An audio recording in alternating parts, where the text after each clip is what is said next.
Hi everyone! Magandang buhay sa ating lahat and finally po, 'di ba? So nakagawa po tayo ng video today is anong oras na po? Is mag-11 o'clock na po ng gabi. Sabi nga walang hindi kakayanin kapag may gusto ka talaga. And syempre, sabi nga sa bawat ginagawa natin, dapat mahal natin yung ginagawa at gusto natin. At hindi tayo napipilitan para kahit anumang pagsubok ang dumating sa ating buhay, kaya natin siyang labanan. Ayan. So guys, nag-video ko ngayon. Ito ay base lang din po sa aking research, 'di ba? Na kung saan gusto ko lang din i-share sa inyo. Syempre dahil sa para mas humaba ang ating pag-uusap, so gumawa po ako ng video. Ano ba yung benefits, 'di ba, na pwede nating makuha sa prutas na ubas. Ayan.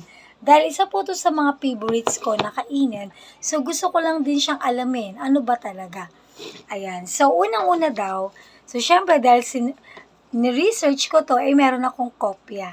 Ayan. So, I have a copy.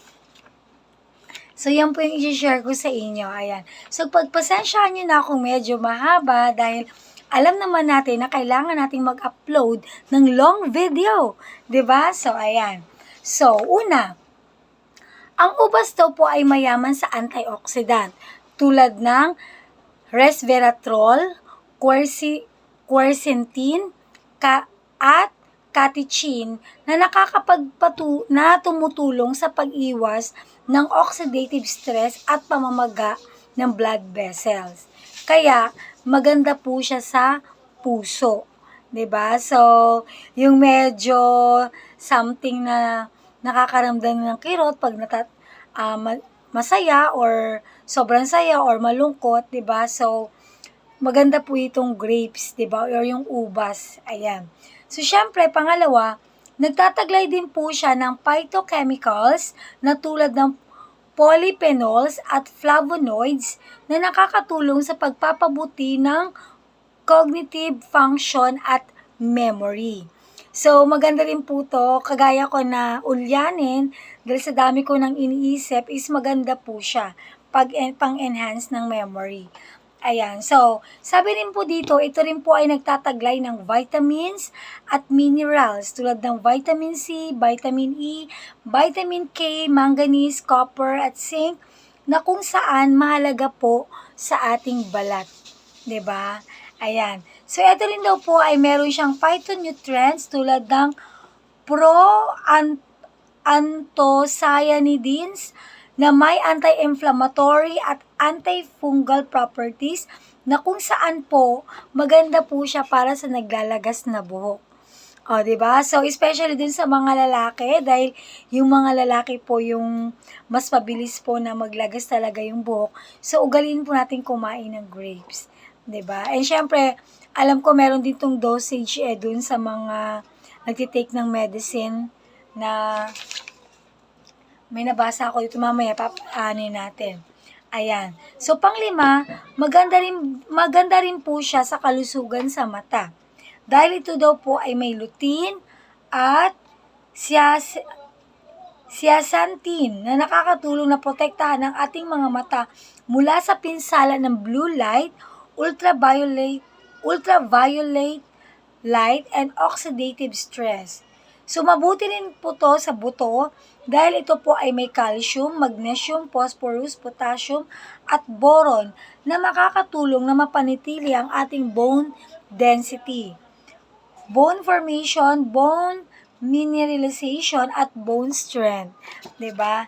And syempre, mabuti rin po ito para sa ating digestion dahil naglalaman din po ito ng dietary fiber upang iwas constipation, bloating, at nagbabalanse po ng gut flora. 'Di ba? So, mabuti rin po ito sa ating kidney dahil ang ubas ay meron pong diuretic effect na nakakatulong sa pagtanggal ng sobrang tubig at toxin mula sa ating katawan. And syempre, mabuti rin po ito para sa mga gustong magpapayat o magbawas ng timbang.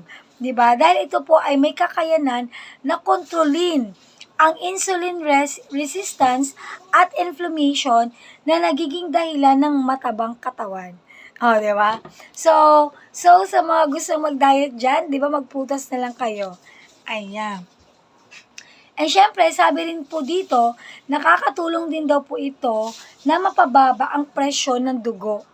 At kung kayo po ay lagi nagpapa-check up, so mas maganda daw po na sumangguni kung gaano kadami ang dapat nakainin na ubas. Ayan. So, sa mga may prescription na sa doktor or talagang nagme-maintenance na sila, so, need po natin kumonsult kasi ang grapes is meron po siyang syempre sweet po siya. So, hindi naman po ako doctor, 'di ba? So, I based on my research lang naman. So, sumangguni po tayo kung gaano kadami yung kailangan nating kainin. And syempre, maganda rin po ang ubas para sa mga taong may anemia. So, para to sa akin, kasi ako po ay low blood, di ba? May anemia po ako. At yung mga taong hirap matulog. So, yan. So, maganda po ito. Ayan. So, yun lang naman guys, yung aking na-search dito sa about sa grapes and sana na-inspired ko kayo at natuwa kayo. And syempre, titikman natin ang ating grapes kung masarap ba. Diba? So, kain tayo guys.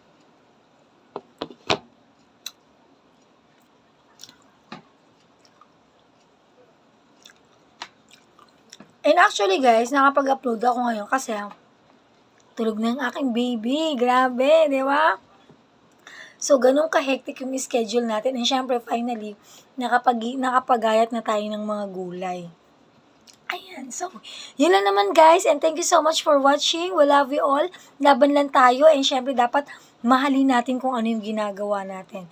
Kahit pagod na tayo, basta gusto natin ang ginagawa natin, magtutuloy-tuloy tayo. Thank you so much guys. Bye-bye. Love you.